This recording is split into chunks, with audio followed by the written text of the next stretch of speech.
take us through not just their journey, but also to enable us to look beyond ourselves, to look at dharma, and to look at serving the nation itself as yoga. We are immensely honored and inspired to have Air Marshal S. Varthaman sir.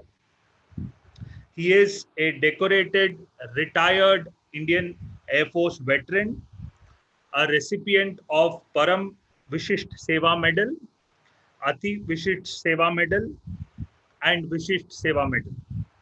He served as Air Marshal for the Central Air Command as well as the Eastern Air Command. With him, we have the lovely Dr. Shobha Varthaman Amma. She's worked as an anesthesiologist and is an intensive therapy specialist in India and the United Kingdom.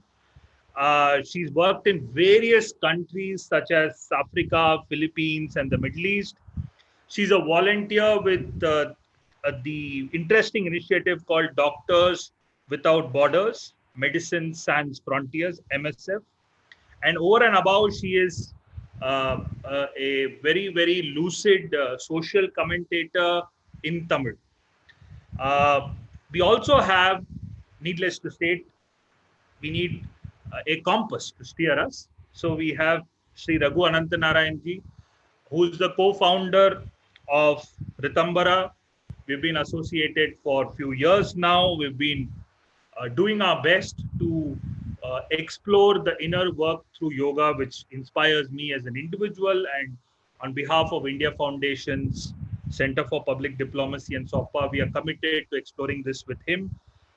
He's had a fascinating journey to yoga, namely from three teachers, primarily from Yogacharya Krishnamacharya, and beyond this, he's also learned from J. Krishnamurti and Pulin Garg.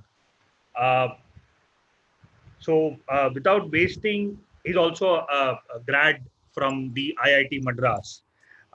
Without wasting much time, I invite Raghu Ananthanarayanan to give a brief overview of the Peace and Sustainability Through Yoga initiative that we started this year, and the concept of Saptaswara as well. Raghuji, over to you.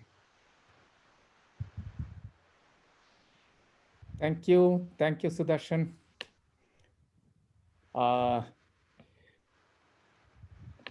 I'm very happy that Sudarshan and his team from India Foundation have been working with us on this initiative, because I think it's very important for us to be able to place yoga in a proper frame.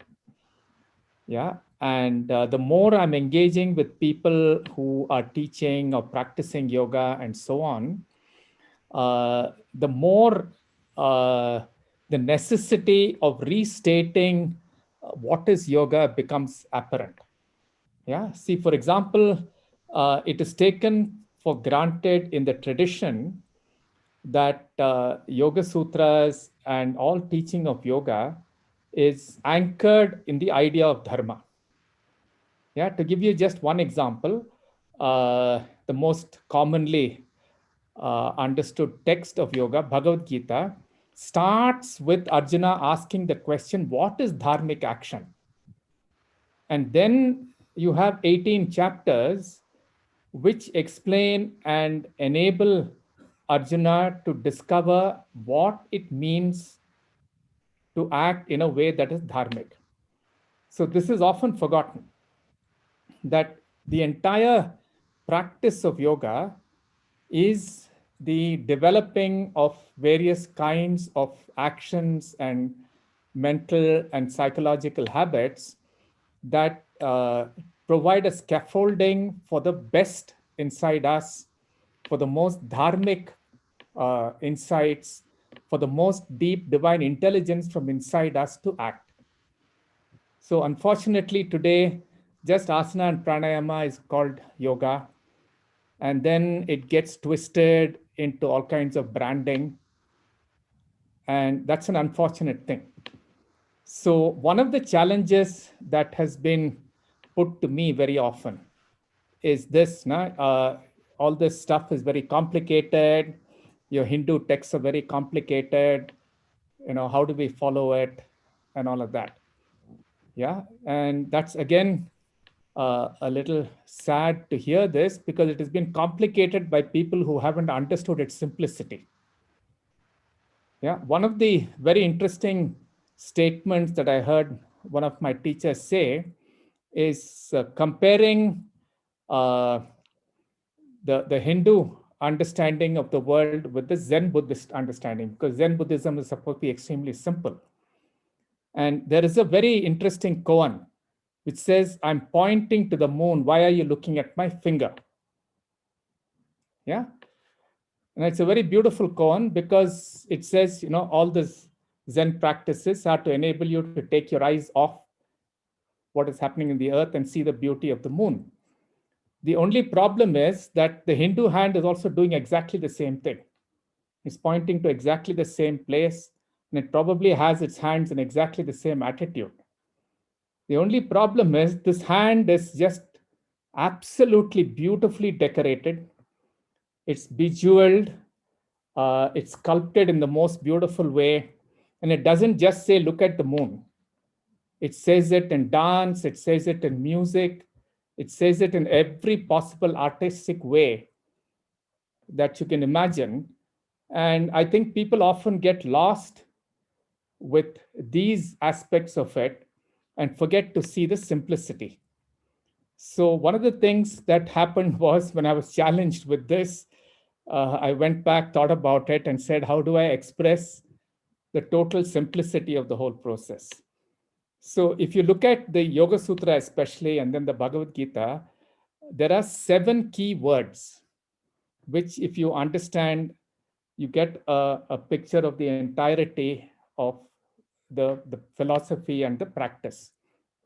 And these words are, first is Maitri, which is friendship and an attitude of compassion to yourself and to other people.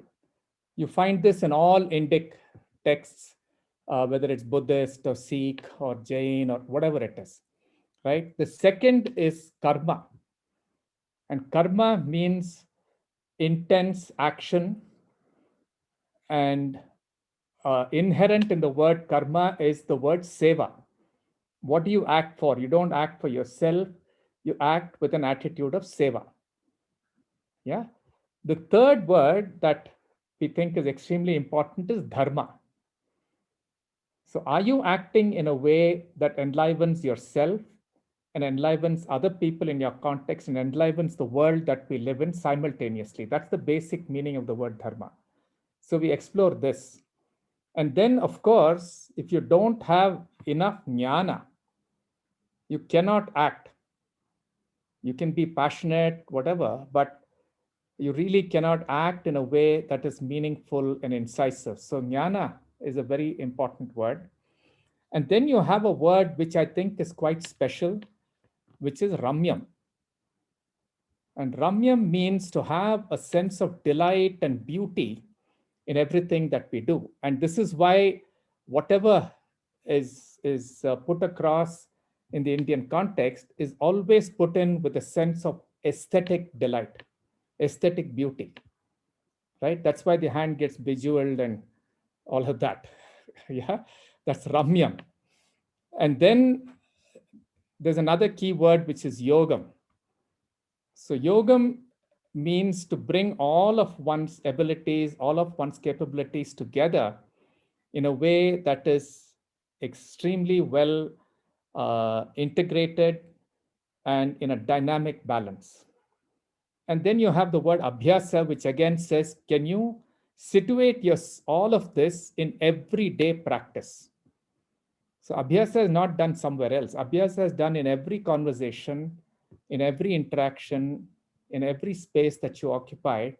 Do you bring in these qualities of maitri, karma, dharma, jnana, ramya, and yoga? So this is what we are talking about as the inner aspects of yoga, which are extremely important in the practice of yoga. Yes, there are many people who teach asana and pranayama. So in Ritambhara, while we have number of people who are excellent yoga teachers, we're not focusing on the asana pranayama part. We're only focusing largely on this inner processes. So that's why we call it inner work through yoga. And all of these things that I'm talking about are described in detail in the Yoga Sutra. So out of the 192 sutras, hardly 8 talk about asana, pranayama, and so on. Yeah, but unfortunately, those 8 are ruling the roost today. The rest of it talks about many of the things I've been exploring and we're talking about. So that's in short the direction we are taking and the hope with which we are offering all of this. Thank you so much, Raghuji. One person who did fulfill his dharma uh, was instantly that, I mean, the entire nation of 1.3 billion people were praying for his safe return after he fulfilled his dharma was Wing Commander Abhinandan Varthaman.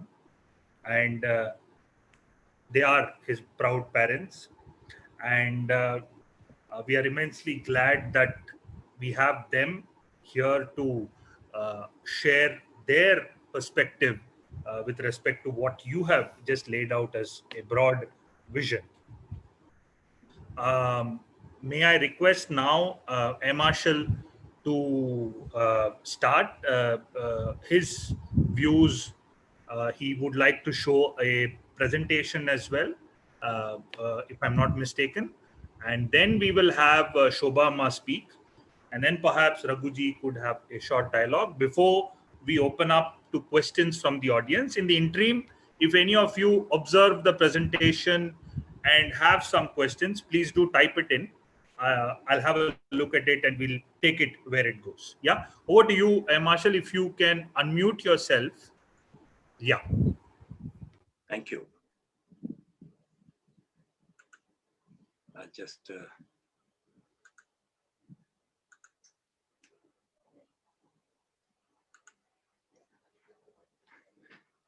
Good evening. Yes. I will, to get on to what, service to the nation, I want to get back a little bit on our history and reflect upon how we have gone through a turbulent phase ever since 1947. And today, our nation is really on the upswing.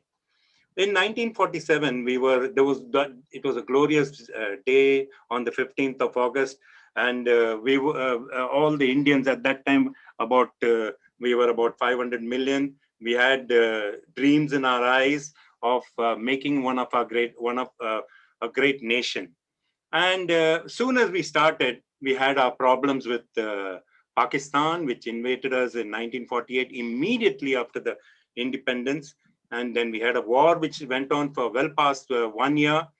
Thereafter, when we started stabilizing, we had China knocking at the door. And then, of course, 1962, we had the war, which actually has left a huge stigma on our Indian populace. And the Chinese defeated us in that war. It's something that we should not forget. And we should also remember that we have to be strong, we have to be courageous, and we have to build up our nation in such a manner that we are never, ever threatened again on this way. And as we were going down, we had droughts, we had famine, and in all that midst, we had the 1965 war. So 3 years after the Chinese war, we had Pakistan attacking us. And that was a war at that time when we had a short-statured, brilliant leader called Lal Bahadur Shastri, who took over as our prime minister. And he brought our nation together. And we united as one. And when this nation unites, it can become a very strong power. But at that time, when Pakistan was attacking us, we were also waiting for food to come from abroad. And those of us who lived in those days, we remember the PL 480 program, when we used to wait for the American ships to come into the Madras harbor and bring in food, rice and sugar to us to feed our nation. It was not the best of times. You can see here, at that time, the Chief Minister, Mr. Bhaktavasalam, inspecting the food which has arrived in the Madras harbor, the grains that have arrived. And you can see the American ambassador out here. It was a time when we were really hitting rock bottom and we had to wait for food to reach us. That time, our Prime Minister called for people to donate. And the nation got together, and there were so many women, one like this, who came and gave the entire gold to our Prime Minister, and we created the National Defense Fund. The nation thought has won, and we slowly started recouping ourselves. The Prime Minister at that time mentioned, brought out the slogan, which till today lives with us, Jai Jawan, Jai Kisan. We fought and we won the 1965 war. And then he said it is also the farmers who have to contribute to the nation, and he started this program of regenerating our agriculture. And we went into the Green Revolution, and today India is a different story. We give food to needy countries all over the world. We have indeed traveled a very, very long way. Just as the 65 war went, and then we lost our Prime Minister when Mr. Shastri passed away, and then we had Pakistan coming back to us and attacking us. And in that short war of 15 to 16 days, in 15 days, we liberated, we created a new nation called Bangladesh. And this is probably the one nation which managed to create another nation. And not only that, we captured 93,000 prisoners, the largest number of prisoners ever after the Second World War, which ended in 1945. We had 93,000 prisoners, and here you can see the surrender ceremony. So it was high days. It was really high days. And at that time, we had our problems with America, which moved in the 7th Fleet into the Bay of Bengal. And then we had Russia supporting us. We went through really turbulent times. And after this victory, things started to improve slowly. However, much as we progressed, we found that we could not, let me say, achieve our complete potential. And one of the things which bugs most of our Indians is the Indian crab mentality. And you find that every time an Indian is trying to excel, there are 10 Indians trying to pull him down.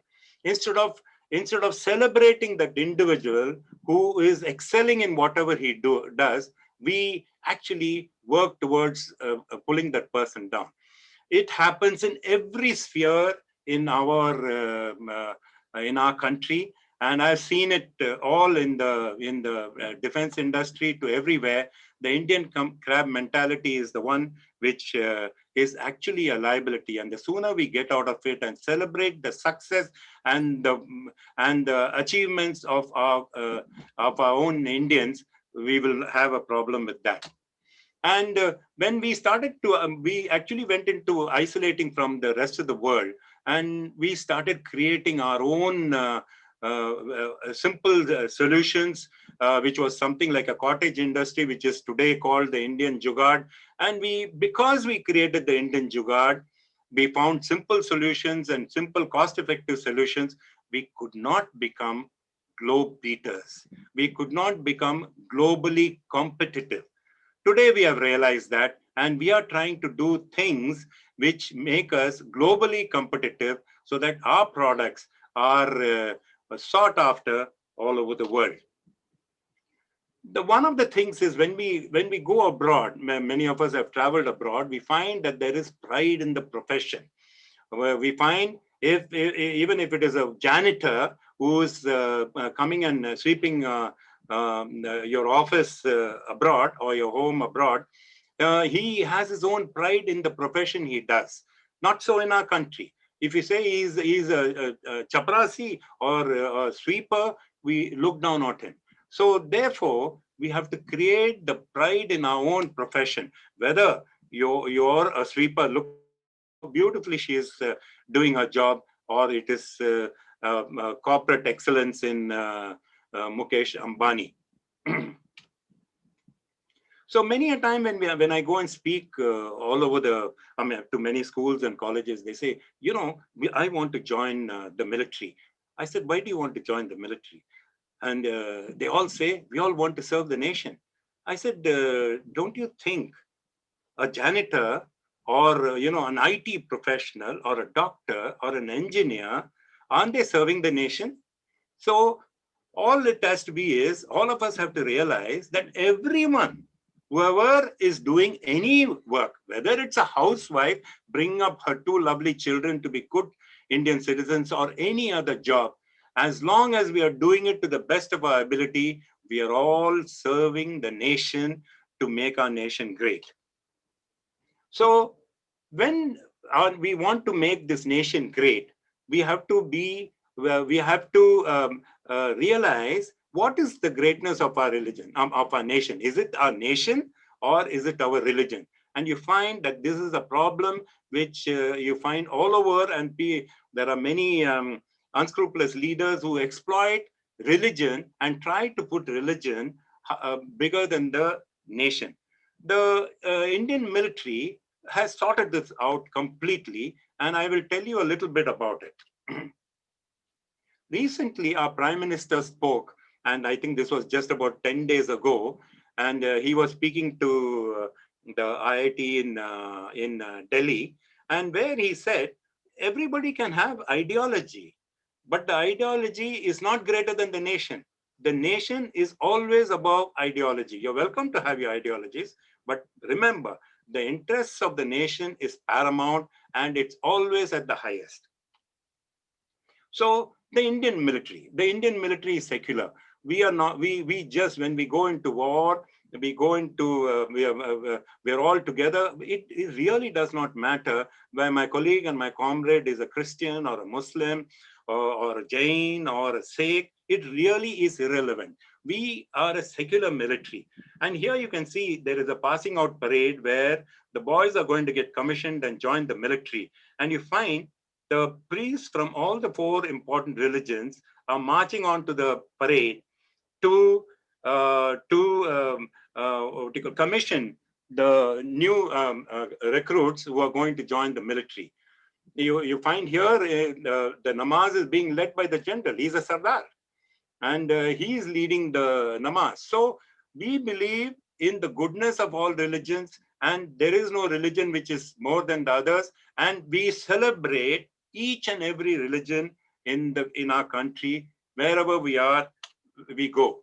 Here we see our own the light combat aircraft, which has been produced and designed and produced in Bangalore in HAL, and you can find the four priests from all the important religions who are blessing this weapon of war, that it delivers the need for which it has been built. And wherever you go in the military, we have something called the Sarva Dharma Sthal. And here you can find the Sarva Dharma Sthal at 17,100 feet, created by the 3 Jat. I request you all to read about this Dograi battalion. It is, they are one of the finest warriors, and the Dograi is one of the campaigns which was victorious campaigns which the 3 Jat did. So it is the Sarva Dharma Sthal, where there is a place, a prayer hall, where all the religions are practiced, and you go and pray in this temple.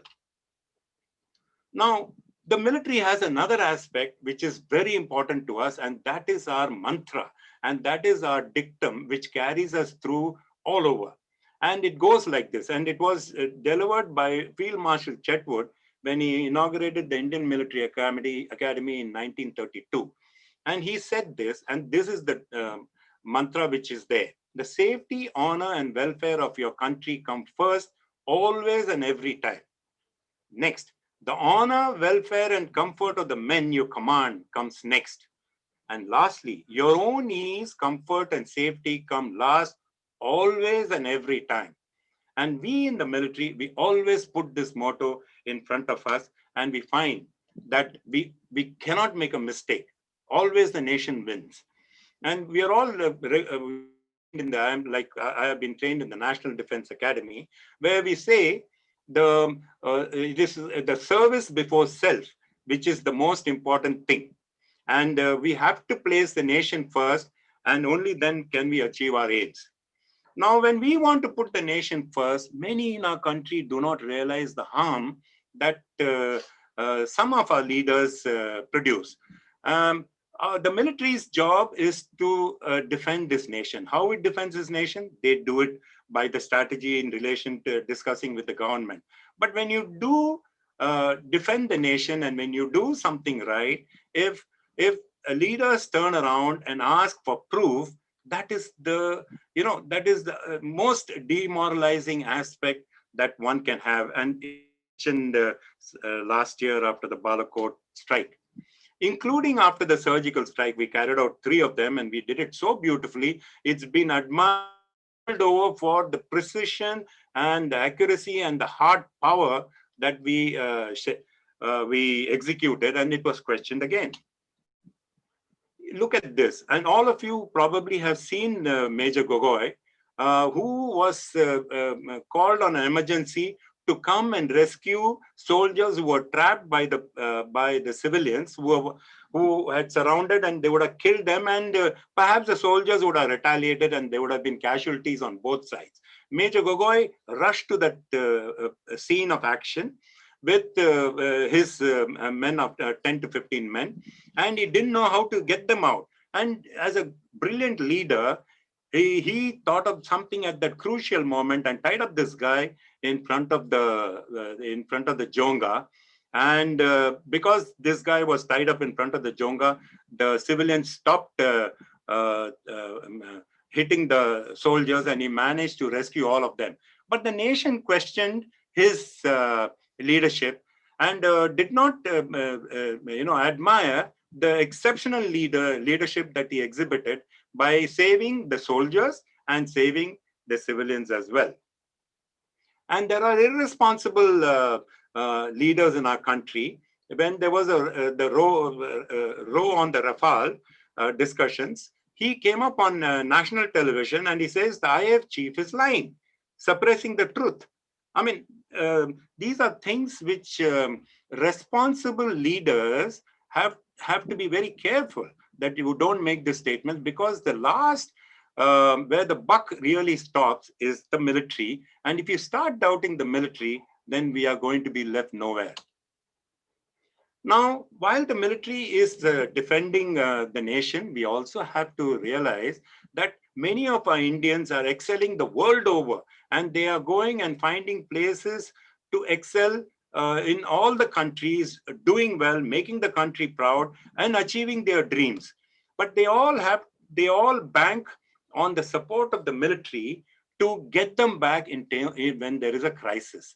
And here you see in Yemen, when 4,000 of our Indian citizens were locked up in the Aden harbor, we sent our ships, we sent our aircraft, and we rescued every single one of them.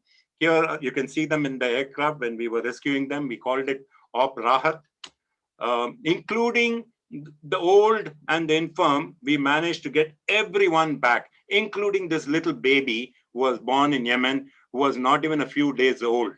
So every Indian has to realize, while the nation is progressing, the nation gives opportunities to our Indian citizens to go and chase their dreams around the world, and be rest assured and be confident that the military is there, the nation is there to get you back home in case you land up in crisis. So what do we have to do as Indians? What do we have to do to make our nation great? I mentioned that whatever you excel in each and everything. I reflect on President John F. Kennedy when he made this statement. Ask not what your country can do for you. Ask what you can do for your country. Every time I will say, why aren't they doing this? Why aren't they doing this? Why are they not doing this road? Why are they not cleaning this road? Why is there garbage here? If we all can say we can do it, and you will find that the country will go forward. In today's day and age, when we are suffering from the pandemic, everybody, he takes a chance with the mask. Some don't wear the mask. Some are irresponsible. Some have the mask hanging around at the neck. So what do we as citizens have to do? Just abide by the rules. And if you are abiding by the rules, I think you're serving this country. So why don't we all follow the rules, and so that I don't spread the bug? If at all I'm asymptomatic, I'm not giving it to anybody else. If I give it to somebody else, he falls sick. If he falls sick, the nation spends on him or her to recover. And God forbid that person passes away, what happens to the family? So just because I'm irresponsible, I may create a cascading calamity. And while we do all this, do not forget the Indian farmer. When we have started from famine to droughts, and where we were waiting for the PL 480 program, this year, our farmers are producing a bumper crop. Today, we are sending food to all over the world. We are gifting. We are, in fact, even just 3 days ago, we sent food to Somalia. So we send food all over, all thanks to the Indian farmer who, despite all the troubles that he goes through, produces bountiful harvest so that not one Indian goes hungry. We are in a turmoil at the moment when we have both the borders brimming on fire, and we have the Chinese issue, and there are ups and downs, but we can all be very proud that the way the nation has got together, the diplomacy, the MEA, the Home Affairs, the military, Ministry of Defense, have all got through together to put a courageous, strong face that shows that we don't take threats easily. And mind you, it's just a matter of time when we will have the dragon withdrawing from our place. If we have to reach what they say, will India lead the world in 2030? There are people who say that, and it's definitely possible, as long as we all put the nation first. Do whatever you want, do it to the best of your ability, and make sure that you know that if you are doing your best, your nation is benefiting. And if all of us do our best, put our nation first, definitely we'll be world leaders before 2030. Thank you. Jai Hind. Thank you so much, Marshal. Without wasting much time, I would invite Shobha Ma to share her views before we ask Raghuji for his views. Perfect. Right. Thank you. Good evening, and nice to be on your forum and to talk about something that is very close to my heart. One is yoga, two is service to the nation. And let me share my take on this.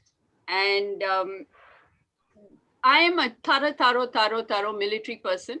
My father-in-law was in military, was an Air Force personnel. My husband, my son, and my daughter-in-law.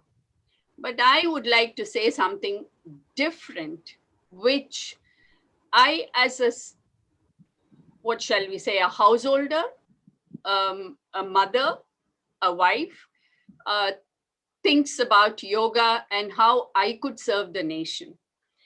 When I looked at the definition of yoga, I found 48 definitions. And they all sort of got interlinked. And the dhatu, Sanskrit dhatu, yuj, means to unite, to bond, to harmonize. And just now you heard the Air Marshal talk about harmonizing peace in this country, uniting people to serve for the nation and things like that.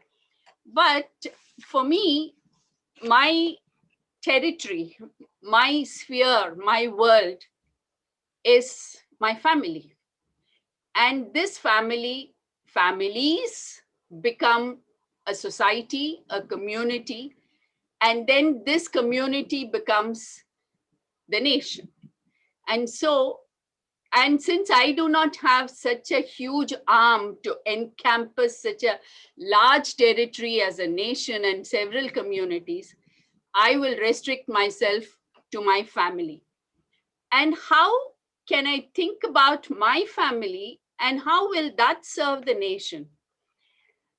தம்மின் தம் மக்கள் அறிவுடைமை மாநிலத்து மண்ணுயிர்க்கெல்லாம் இனிது. This is what Thiruvalluvar said. He said, if your children are better than you and you bring them up well, it will do good to the entire mannuyirkellam, that is to every being in this world will benefit by that. So I feel that if we bring our children up well, or I wouldn't say if we bring, that is very assumptive. If we attempt to spend time with our children and bring them in the proper direction and make them useful to the nation, that is serving the nation in a great, great way. Now, the yoga, I've been reading a couple of yoga books, and Yajnavalkya's Yoga Samhita says there are, to be a good yogi, besides, like Raghu sir said, the Yoga Sastra has very little place for asanas and pranayamas. Here, Yajnavalkya emphasizes on the 10 yamas. He says ahimsa, satyam, ashreya, brahmacharya, daya, arjavam, shama, dhriti, mitaharam, shaucha. That all of this is what? This is just art of living. Daya is compassion, shaucham is cleanliness, ahimsa is compassionate, non-violence, both physically as well as mentally. Satyam, not telling lies. And so all these good things that we need to have in our life to lead a good dharmic life is what is yoga. And yoga is not just doing your breathing exercises and doing some contorted asanas and say, I have done well.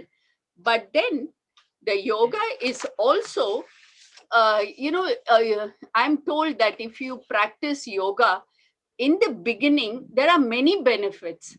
And that comes, what all do you get? You get lagutvam, that is a feeling of lightness, arogyam, and then alolupatvam, patatvam, that is you don't get into temptations and you don't desire much. And then you get a different glow around you. So people start looking at you. You get madhura vachanam, that is you start talking sweetly or in a more mature manner. And like that, it carries on. And so with yoga, you have a lot of benefits. Now, I was thinking, like, how is this yoga applied to a family and how will it benefit a nation? And as I told you, that if we bring up our family well and we have a harmonized, peaceful family at any stage of life, it contributes to the community. Good communities make a good nation. And who are the basic building bricks of this family? The building bricks of this family are the children, and they are the future. Today we bring them up and then they become to deliver. And I must tell you in this, the other day I saw a lady taking her child for a walk. The child is in the stroller and she's pushing the stroller, all right. She's walking, but she's busy on her cell phone. So I stopped her and I said, hey, talk to your child and tell her about the birds, the insects, the tree that is around and the flower that is fallen. She says, no, I'm with the child the whole day and I'd like to spend my time. So, and then this is, the child gets quality time, but it does not get the attention of the mother. So they think that, I think that this mother thought that the 15-20 minutes she spends at home is quality time, which is adequate for the child. And why? And the other thing is, when we spend quality time, we can only give that much to the child. Whereas the child grows imbibing your behavior, your attitude, and everything. So for all of this, we require time to focus on, unless it becomes very natural to you, and unless it becomes very natural for the child to watch you, because you are the leader. And for in the sutras, it says, who is the first guru of the child? The mother is the first guru of the child. And the next one, when the child grows beyond that dependency stage, and it becomes, the father becomes the next guru. Then only they go to the school or to a gurukulam and seek an acharya. So this is a collective responsibility of the mother and a father to bring up the child together. Now, we also confuse the child a lot. We during the school days, the child has to go to sleep at 8 o'clock or 9 o'clock. But during the weekends, the child can sleep at 11 or 12. The child gets so confused because we do not have a stable disciplining attitude, because we think that my time during the weekend is more important than what I give for the child. The child doesn't stay a child for long. It needs only those first 10 years where it needs all your the qualities that we can give to the child. So what I thought was, okay, now let me see how I can perhaps find a quotation from Tirukkural and find out where I can get a example for the parents. Now, when I went to just looking at the chapters, I found that there are about 21 to 23 virtues, the chapters, just the headings alone, that we can teach the child while it is growing, and the parents to follow. Those chapters are about 18. Now, it sort of shocked me. I said, oh my God, we are supposed to teach so much to the child, and we are doing it like intuitive things. Like animals also intuitively bring up its cubs, but with a better sense, with our knowledge and what we read, we should be more attentive to the child and bring the child up in those particular virtues. I'll just say one or two of them. Anbudamai, Iniyavai Kural, Adakkamudamai, Olukkamudamai. It carries on. And then I also looked into what else can I give the youngsters, like the parents. Then I found just one song of Bharadiyar, Papa Paattu, is good enough to be a parenting guide. Bharadiyar wrote Papa Paattu for the child, asking her to do these things. But in today's world, the parents can take it as a parenting guide to bring up their child in all those, whatever he has spelled out in Papa Paattu. And what is yoga? Yoga is doing something that produces harmony around you. Papa Paattu, that is the song that Bharadiyar wrote for a papa. Odi vilayadu papa, nee oindirukkalagadu papa. Kudi vilayadu papa, oru kulandayai vaiyade papa. This is Iniyavai Kural. What Thiruvalluvar said in Iniyavai Kural, Bharadiyar simplified and said, oru kulandayai vaiyade papa. And he goes on. There are about 18 stanzas in that song, and each one of them teaches the child how to grow. And So, what can be the guiding principles that Thiruvalluvar has said about to the parents? They can teach them about friendship. They can teach them about the etiquettes, the thanking, nandri solludal, kutram kadidal, ava aruthal. That is, a child goes to the shop and says, I want this, and this is what I want. And all this can be, if we spend time with the child, we can always get them out of it. But what do we do to keep the child shut? We either buy it or give it a big dap and take the child home. So we are creating a kind of a rebel or a little monster over here. And we can teach them bravery, courage, like how to stand up to a bully. I have heard parents saying, why don't you give a slap back to that child? Or they march up to the teacher and say, this boy hit him. And or they teach the child, don't go in his path, come away from there. All of which might work in the school time.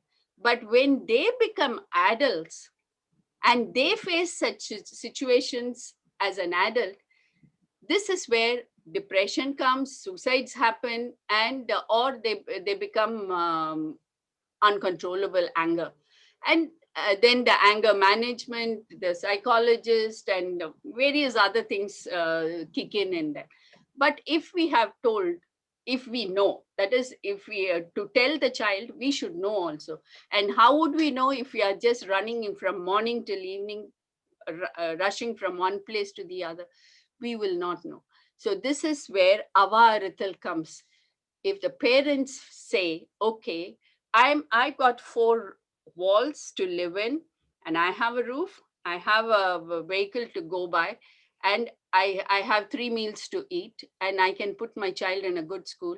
Let me be content, but spend my time, which I will be spending running around chasing wealth or whatever, career, progress, whatever, and spend the time to bring up my child well.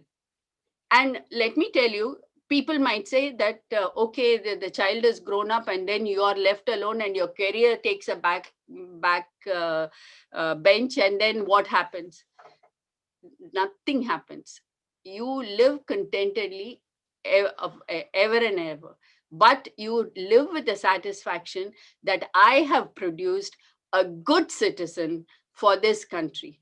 Because wherever this child who has been brought up based on values, virtues, either by good stories or by leading by example, by the behavior of the parents, everything, they will, all this teaching will stand in good stead for them when they face problems in their life, and they will follow the satya. You see, when all of this happens, automatically the courage to resist temptation, the courage to face adversity, everything comes automatically, because it has been ingrained at an age where it causes an impression. So this is where I feel that all parents should give more time to their children. And I think this corona has brought this lesson so very clearly to all of us, that running is not going to give us anything very stable and for long. Whereas spending time with your family and giving them virtues, even telling a normal story or laughing with them is good enough to create a wonderful, harmoniously, internally balanced citizen for this nation, which is a great service to the nation. Neeradan Pudalvar Ninevai Agatradir, Bharadiyar said. In Neeradan, Bharat Mata Udiya, Neeradan Pudalvar, you are its son. Don't take away that thought from your mind. So when you think of Bharat Mata as your mother and as your motherland, because there are only three things that are very, very important: mother, motherland, Matrubhasha. And if all three of them is important for you, you will work towards it. You will serve these three people, these three very important people in your life. And how will you do that? By bringing out wonderful, wonderful children who will be useful to the nation, who will not be selfish, who will think. I must tell you in this, yesterday I attended a meeting with MSF, Medicine Sans Frontier, and we were all talking about COVID, and they talked about COVID in Vietnam. And would you believe it? Whatever the 100,000 people that they had only 1,000 people affected by COVID. And everybody was asking, how did this happen? And because they are also a poorer country, they don't have fantastic healthcare programs and things like that. They said that they worked to prevent it, and they prevented it in a very systematic manner. And they said, fine, every country is working to prevent it. How did it succeed in Vietnam? What they said was, it is the mental attitude of the people in Vietnam. They had it in them, saying that it is my responsibility to stop this COVID from spreading to others. I should not be responsible to cause harm to others. This is the basic principle of yoga, ahimsa. So the world over, people follow it. And I think, as the land which produced this yoga sastras and practiced it and things like that, our country should just take a leaf out of Vietnam and start practicing it, have civic sense, have a responsibility and accountability to our own selves, to our family, and to our nation. Thank you very much. Jai Hind. Fascinating listening to both of you, how he weaved in the from a military perspective, serving, and you from a householder's perspective. It really fused very, very organically and well. I will invite Raghuji now to share his thoughts and have a short dialogue before we open up for questions from the audience. But audience, please post your questions once this dialogue is over. Raghuji, can you hear us? If you can unmute yourself. Yeah. Yeah, fascinating. Thank you very much. And thank you very much, sir. There's just a couple of things that struck me. See, in the Mahabharata, there's a very, very important Gita, which I often think is more important than Bhagavad Gita. It's called the Vyadha Gita. And the Vyadha Gita is all about a yogi who's sitting under a tree, and it's a lovely, beautiful story. And he gets disturbed by a Krauncha Pakshi, and he gets so angry, he opens his eyes, and the Pakshi burns away. And I'm sure you remember that, no? Kokkena Kandayo Konganava. That's the story. So this guy goes to the town and he begs for food, and this lady comes a little late, and he takes a look at her with his newborn pride. And she asks this question, Kokkena Kandayo Konganava. Yeah. So he just completely becomes humble and says, how come you have got such great yogic power that you can see what is happening to me, and so on. And then she directs him to the butcher down the road, and it's a beautiful story. The essence of that story is that the householder is the hero in India.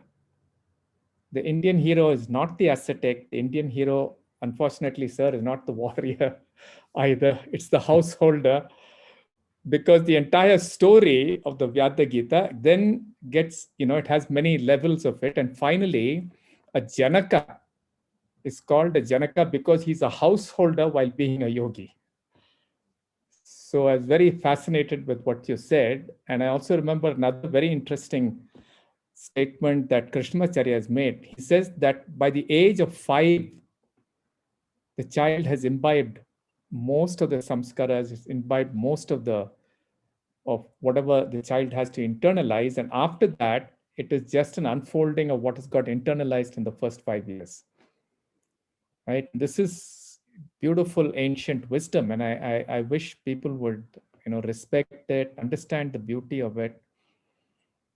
And I was very, very thrilled with the way you brought it out today. Yeah. Sir, I have one question for you, sir. I agree fully with everything that you've said. And one of the things that I've been concerned about and agonizing over is what you were talking about. Now, how do we get pride back into ourselves? Because anywhere you see, I think those people who do very well are people who have a sense of pride, which is not arrogance, which is just a quiet sense of pride. They're the people who really do well. Yes. And one of the things I think has happened in India is that, there is an old idea of apad dharma. Yeah. Apad dharma means in a difficult time, what's the kind of dharma that you practice? Okay. And apad dharma is a very useful thing in certain times because you don't unnecessarily assert yourself. You be quiet, you wait for your time and wait for the right time in which to assert yourself. My speculation is that a lot of Indians have followed apad dharma for so long that apad dharma has become today's dharma. So the crab mentality you spoke of, to me, seems to be this fear that if I assert myself, what will happen? So rather than assert myself, I use my energies in all kinds of insidious ways, which comes through, like what you said, now this crab mentality kind of thing. Yeah, I'd like to have your reflections on this. How do you deal with it in the armed forces? Because in the armed forces, you're teaching people pride. I'm sure you're not teaching them apad dharma, na? You're teaching them to stand up, right? And my own suspicion is that we lost our early wars because of too much of apad dharma. It's a good question, actually. How do we get pride into it is by, in the military, is pride for the combat unit you are in, or the battalion, or the pride in your regiment. And you have the war cry of the battalion, you have the war cry of the regiment. And so, like when one of the pictures which I showed, the Dograi, that 3 jar is it's called the Dograi regiment because it won a very bloody small campaign in Dograi. That's why they named them. They got their name Dograi regiment. So it is the pride of the unit or the pride of the team that you have.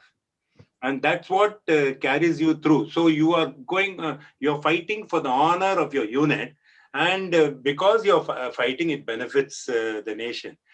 I want to tell you one thing. When we travel, we have been, because our daughter lives abroad, we travel quite often. And when we got married in a long time ago, we used to travel abroad. That time, when 2 Indians crossed each other in London, they just looked like this and we walked. They don't look into the eyes of the Indian. There is no pride. But today you walk in London, you go and there's a clap and then they say, hi, where are you from? And this, that. So there is a sense of pride which I see today all over. Sometimes this borders on arrogance, like what you said. It actually borders on arrogance, and some of them do cross the line, and it is no more pride. But all said and done, from a position of inferiority complex that we all came out after the independence, we have grown out of it. We have grown out of it considerably. The guy doesn't know a sentence of English, but he just goes ahead and he's so confident of himself. And that I feel is the, the pride that has come into us Indians. We are confident that we are doing well, and we are no more third underdeveloped third level nation.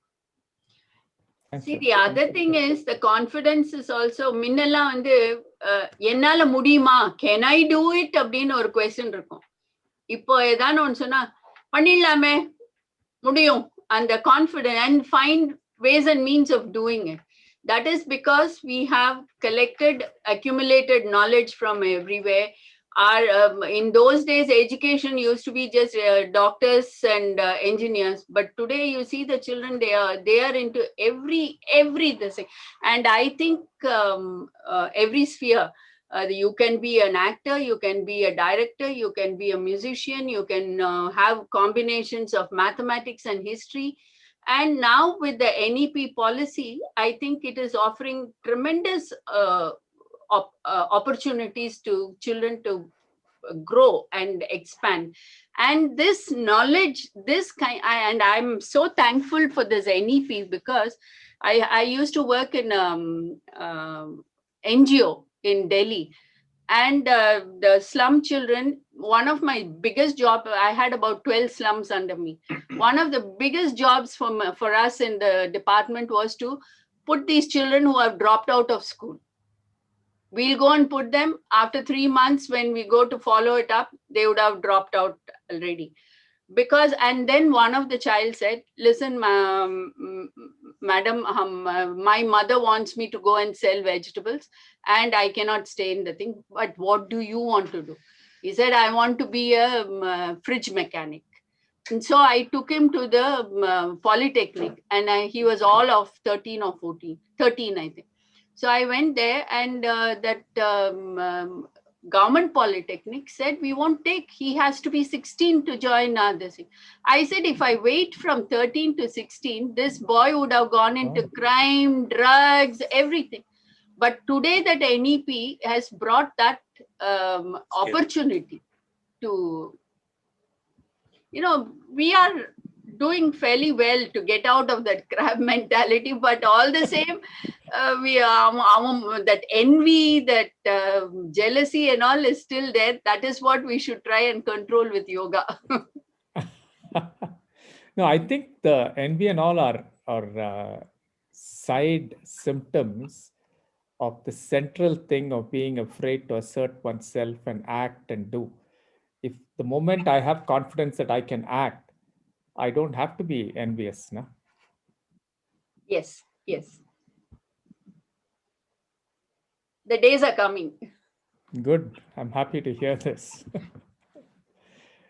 Yes, Sudarshan. Let's take some questions. It's been lovely. No, I just read an interesting tweet day before yesterday on this topic, and I thought I should share that. Just on a very related note, I think it's about writing your own story, right? When you're doing this in pursuit, there could be people who could look at you in a certain way and get insecure, and some of the other negatives can do. And there is one line that I got in that tweet was, listen to your drum and your drum only. It's the one that makes the sweetest sound. So in pursuit of following your passion and thinking about out of selfishness and for the nation, this could be a handy. Anyway, questions, comments.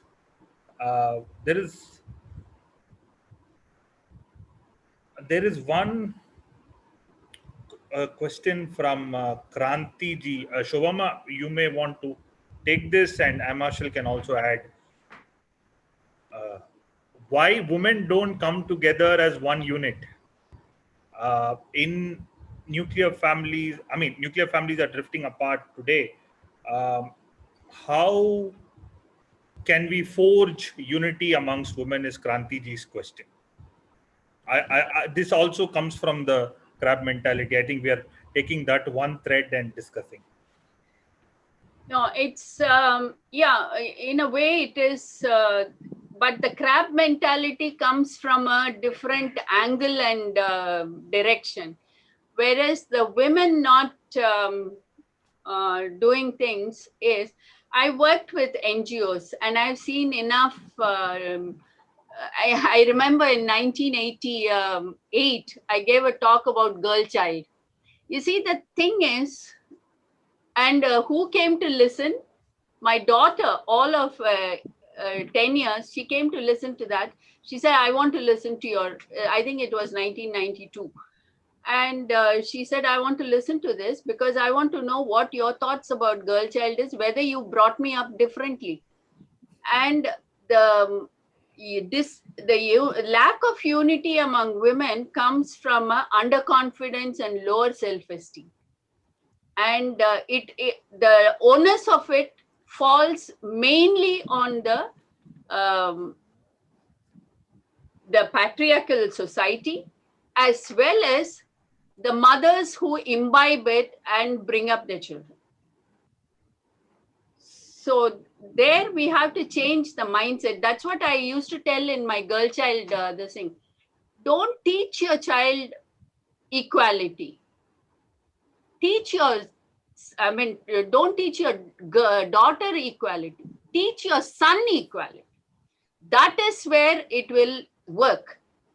And if you teach your son equality and respect for the fairer gender, then the self-esteem will go up. And when self-esteem goes up, automatically unity comes among women, because women are basically compassionate.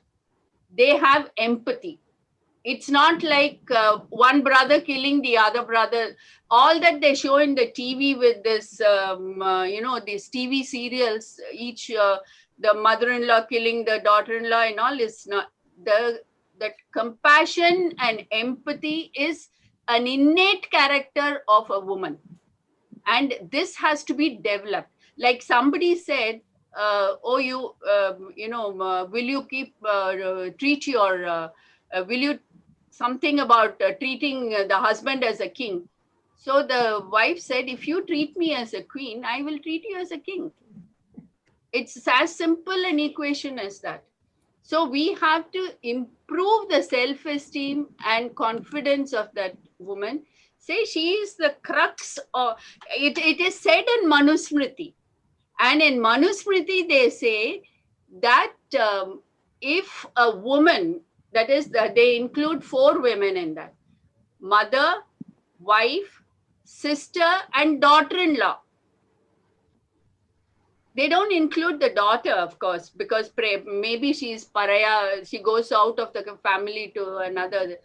Mother, wife, sister, and daughter-in-law are to be treated with respect, with gentility. It is given in Manusmriti.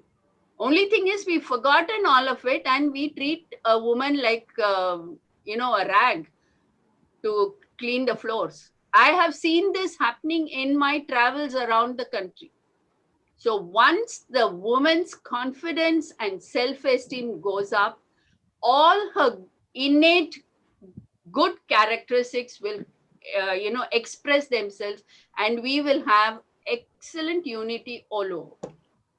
I hope it answers Kranti's question. Yeah. And the next question is pretty deep as well. How do we, Hari is asking this, how do we introduce the idea of dharma in today's context without it being interpreted as do's and don'ts?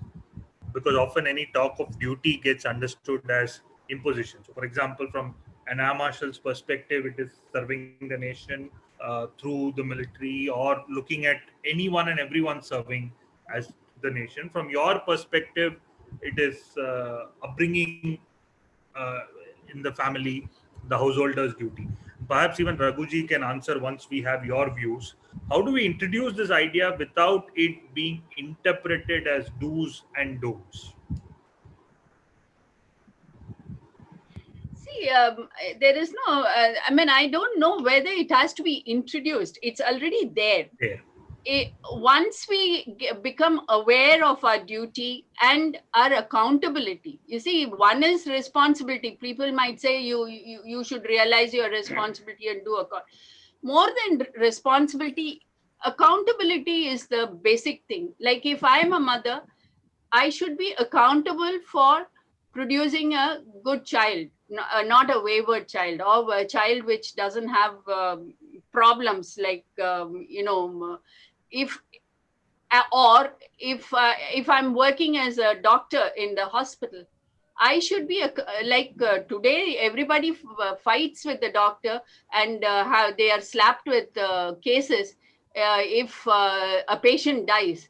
They've realized that the accountability should be realized, but do they ever have any accountability for a lawyer when the case fails, or a judge when the wrong this thing is given, or a teacher when the child fails, or an engineer when his building falls, or any problem? Basic, or even a clerk, upper division clerk or a lower division clerk, if anything, if that man's pension doesn't go into his account, does he have an accountability?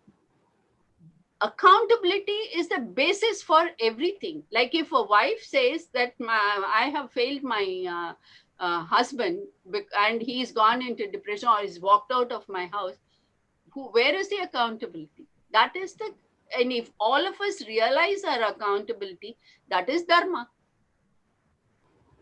And to this, it is not one needs to introduce or read the scriptures or anything. It is to create an atmosphere around you which follows the righteous path.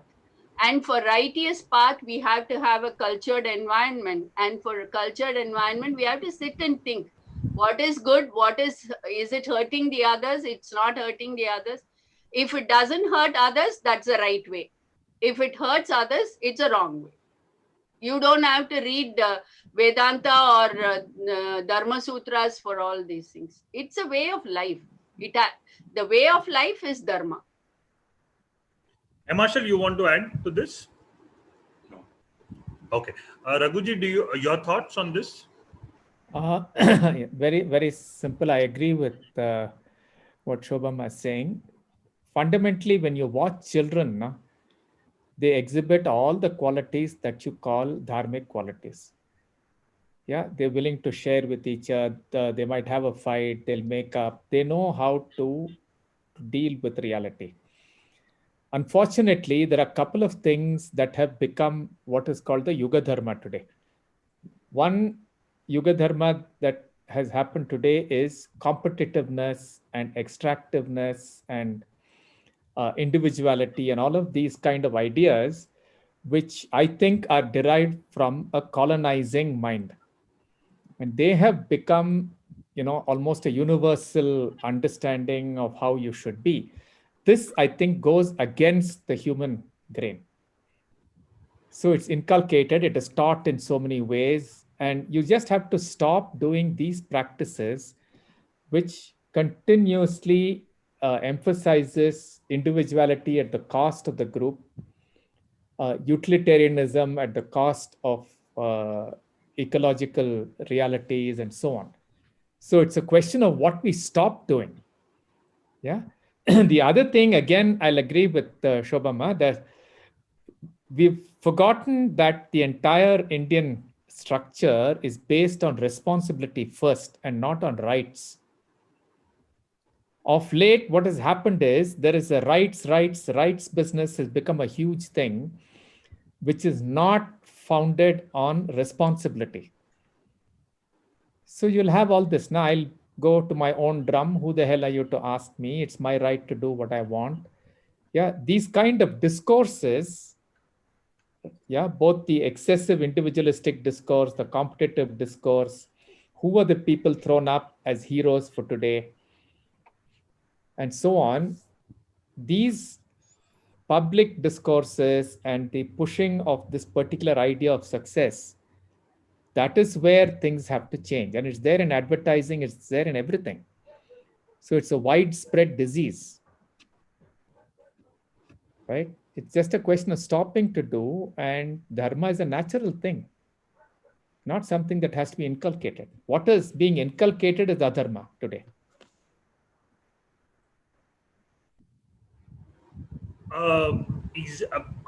How do we then, I think there's one line of discussion that had on upper dharma, right?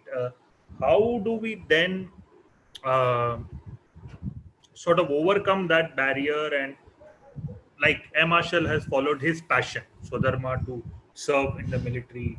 Amma is doing it in her own way. You are doing it, Raghuji, in our own way. So you've followed your passion. You've discovered that from an individual's perspective.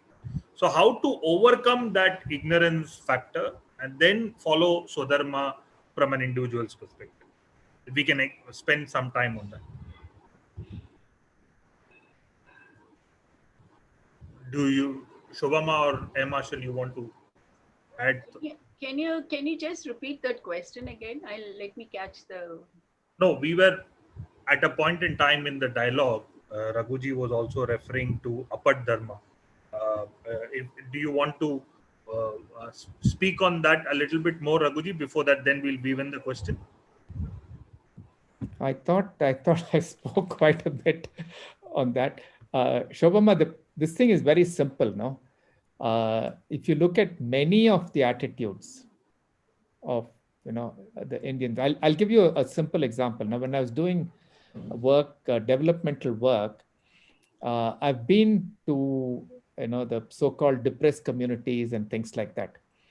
Right? There'll be young people in that community. When you go and talk to them about what's the current state of the nation, what are the things that they can do, their fathers will come and say, don't listen to this fellow. You'll become arrogant. You'll stand up for yourself and you'll get beaten up. Yeah. So there's a great fear among many communities. And I'm just giving you one stark example. It happens in elite homes also, right? It happens all over the place where there is a false sense of humility. And underlying that sense of humility is a great difficulty in asserting oneself and saying, this is what I stand for. Right? The most negative part of it is what you see, very often. Like, you assert yourself and people will all come and say, how dare you assert yourself? Right? So in Facebook, for example, I had put out one saying, I'm proud of who I am. I've come from a Brahmin family and I'm proud of who I am. And from this pride, I can look at what are the shortcomings clearly. Right? I get 100 posts condemning me, saying, how dare you feel this pride? I think all that is a reaction coming from this fear of assertion. You be proud of who you are, man. I'll be proud of who I am. Let's talk. Let's have a dialogue and we'll both grow together, no? So this is what I hear as the crab mentality. What my question is, how does one discover his or her Swadharma in this, given that this is the context? How does one realize his or her potential or / passion, given that this is the context? Let me just add one small thing. I thought Marshal had answered it. See, like he was talking about the history of the Dogri division. Now, if I have a history that is something I can be proud of, I'm going to stand up for myself. But if I'm not taught that history to start with, for example, what will give me an example of being proud? Yeah. So it's a bit of a complex question. I'd love to hear what Air Marshal and Shobha have to say. Well, there is a lot of, let me say, self-discovery that is going on in our country, and where we have realized that we haven't learned the full history in our school, the right history. It is a doctored history which was which was, let me say, cultivated to develop underconfidence and, what you call, feeling of inferiority. So we have discovered it, and now there are so many stories and there are so many revisions that's happening, that there are so much of depth in our history and so much of heroism in our history, so much of great kings and governance in our history, that the more we discover, the pride will automatically come in. And if we manage to put the right history, we don't want to bring which are not facts, but the facts, if they are brought out, all our heritage is brought out, I think it will give a great amount of pride to us. And now, of course, the social media encourages this, and then they say the Indians discovered this, and it spreads so fast. And if we bring out the facts by itself, I think we can be mighty proud of our heritage, let me say, and bring up the pride. See, for Swadharma, I think the basic ingredient that will develop Swadharma is knowledge. I don't mean knowledge from books or, a farmer or even a gardener who is an unpad. If he has knowledge about his plants, how that little, mango plant will grow. There are many times the gardener teaches us, like, inga podadinga inga veil ille, inga vechinganaka thanni jaasti varum, in the soil is not good. At one time, we had farmers who can just look at the sky and say it will rain tomorrow, it won't rain tomorrow. Where has all this knowledge gone? And this is the knowledge which will give us a Swadharma. That farmer will stand up to a Pandit and he will say that I know my, my field, I know it very well. You are a Pandit, you may know your Vedas very well, so be it.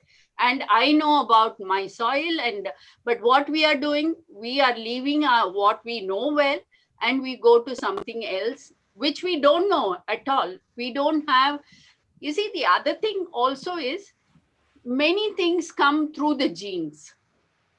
There are many people who get that kind of knowledge as they are growing in the family, as they are growing in the how. One might say, how did he know that? How did this child know about this? The musicians, they have a child 2 years old which can identify a raga. Where did that come from? These are all something that are inculcated, which comes in the genes. But that apart, that is not that is a minuscule incident. But what I'm saying is, Swadharma comes from knowledge, and that knowledge can be from Patima telling how to make a murukku properly, or a gardener how to grow grass very well, or a professor knowing his this thing. Only thing is, when we are learning as students, let us concentrate and try our best to learn it to the best of our capacity. That is the main problem. We try to learn for exams, write something, and we forget it. And because I don't know, like I'm a teacher of medicine. Most of the time when I work in many missions all over the world, most of the time we are teaching people the basics, fundamentals. Because the person coming from America will tell me, oh, this is a fourth compartment, give me some la-di-da theory or whatever it is. I said, fine, but just put your finger on his pulse and tell me what you're feeling and what is your diagnosis. We forget all of that. We go into technology, we want to show off, we want to catch up and run and catch the next century's whatever it is, and we forget the basics actually. And unless you have the basic strong, your foundation strong, with the knowledge, you cannot build a superstructure on it. And that is the true ingredient, I feel, to Swadharma. And once you have that knowledge will expand in all spheres, and it will encompass not only what you want to know about your profession, it will also tell you about governance, it will tell you marketing, it will tell you various other things, and how to work out the politics and how to get further yield. Everything will come automatically in that sense. On that positive note, we are at 8 p.m. Um, uh, when Joseph Knight defined soft power, he said one of the pillars that will attract other countries to other countries is values. And today there have been so many values that have been shared by both of you as well as Raghuji, that India is home to such beautiful values. I hope our viewers, those who are watching on Facebook, and listeners here have taken back at least one value from this session, and they imbibe this going forward. Raghuji, do you want to add anything before we wind up? Thank you very much. I think it was beautiful. And very blessed to be here. As always, I mean, I've been wanting both of them to come together. They've been supportive of our initiatives in Tamil Nadu, of course, but this is a different gathering, and candid as always. Thanks to both of you, and please take care, and look forward to seeing you in person soon. And thanks to all our viewers and listeners who tuned in for the Yoga Samvād today. We had Swami Mitrananji last month. This month we had Marshal and Shobha. Hopefully next month we could come to you with another interesting and exciting session. Thank you very much. Take care. God bless.